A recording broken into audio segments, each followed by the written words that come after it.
Machilipatnam parliament పరిధిలో నెలకొన్న తాగునీటి సమస్య పరిష్కారానికి చిత్తశుద్ధితో కృషి చేస్తున్నామని జలజీవన్ మిషన్ ద్వారా 365 రోజులు తాగునీరు అందించేలా ప్రణాళికలు తయారు చేస్తున్నట్లు ఎంపీ వల్లభనేని బాలశౌరి తెలిపారు. కలెక్టరేట్ మీటింగ్ హాల్లో వివిధ శాఖల అధికారులతో సమావేశమైన ఆయన పెండింగ్ పనులపై సమీక్షించారు. రానున్న 50 సంవత్సరాల తాగునీటి అవసరాన్ని దృష్టిలో పెట్టుకుని జలజీవన్ మిషన్ కింద నిధులు సమీకరిస్తున్నామన్నారు. మచిలీపట్నం పోర్టు నిర్మాణ పనుల్ని కూడా మరింత వేగవంతం చేసేలా కృషి చేస్తామన్నారు. అలాగే ప్రకాశం బ్యారేజ్ దిగువన 4 టీఎంసీల నీళ్లు నిల్వ చేసేలా మరో 2 వంతెనల నిర్మాణానికి కృషి చేస్తున్నట్లు ఎంపీ బాలశౌరి తెలిపారు. 365 రోజులు ప్రతి గ్రామానికి నీళ్లు ఇవ్వాలి.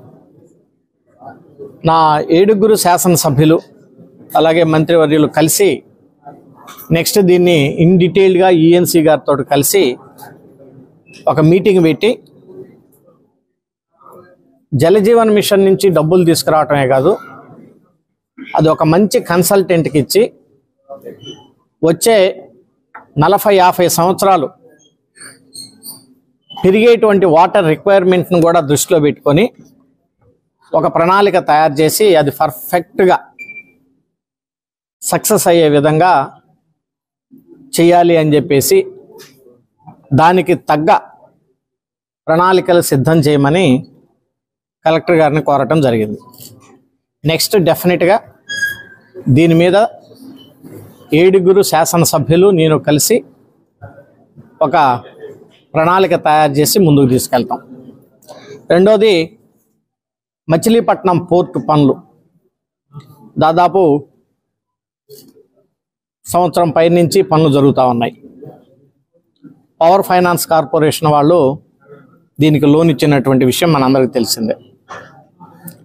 సో ఈరోజు ఆ రివ్యూలో దాదాపు 20% పనులు పూర్తయ్యాయని చెప్పేసి అధికారులు చెప్తా ఉన్నారు. వచ్చే సంవత్సరం మ్యాక్సిమం 18 నెలల టైంలో పోర్టు డెఫినెట్గా కంప్లీట్ అవుతుంది అనేటువంటిది నేను ఆశిస్తూ ఉన్నాను. డెఫినెట్గా అది కంప్లీట్ అయింది. తర్వాత ప్రకాశం బ్యారేజీ లాగా 2 బ్యారేజీలు కూడా కట్టాలనేటువంటిది మోపిదేవి మండలంలో ఒకటి, అలాగే పెనమలూరు కాన్స్టిట్యున్సీలో ఒకటి.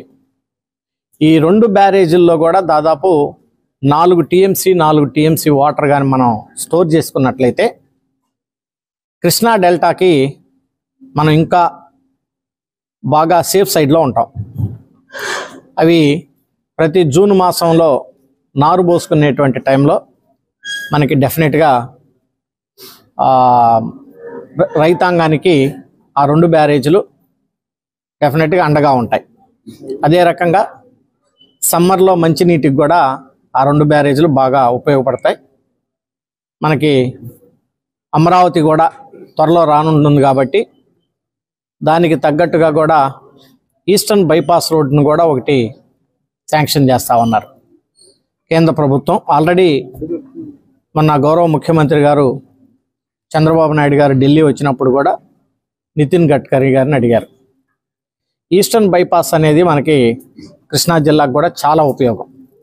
సో అది కూడా త్వరగా కంప్లీట్ చేయడానికి ఒక పార్లమెంటు సభ్యుడిగా నా వంతు నేను అది కూడా ప్రయత్నం చేస్తాను. పోర్టు గురించి ఎక్కువ ఏమొద్దు, అసలు ఏంటి స్టేటస్, మొత్తం పని ఎంత, సపోజ్ టేక్ అబౌట్ 10 పాయింట్స్ ఉందనుకోండి మొత్తం పోర్టు, ఇంకా రావాల్సిన పెండింగ్ ఎంత ఉంది, ఎప్పుడు లోపు మీరు కంప్లీట్ చేయబోతున్నారు.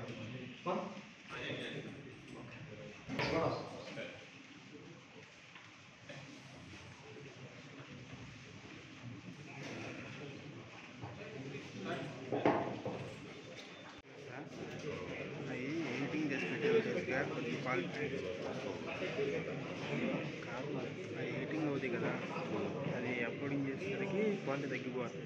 మా దగ్గర ఉన్న వీడియో క్వాలిటీ పడుతుంది. మళ్ళీ వేరే వాళ్ళు ఎవరైనా డౌన్లోడ్ చేసుకున్నారు క్వాలిటీ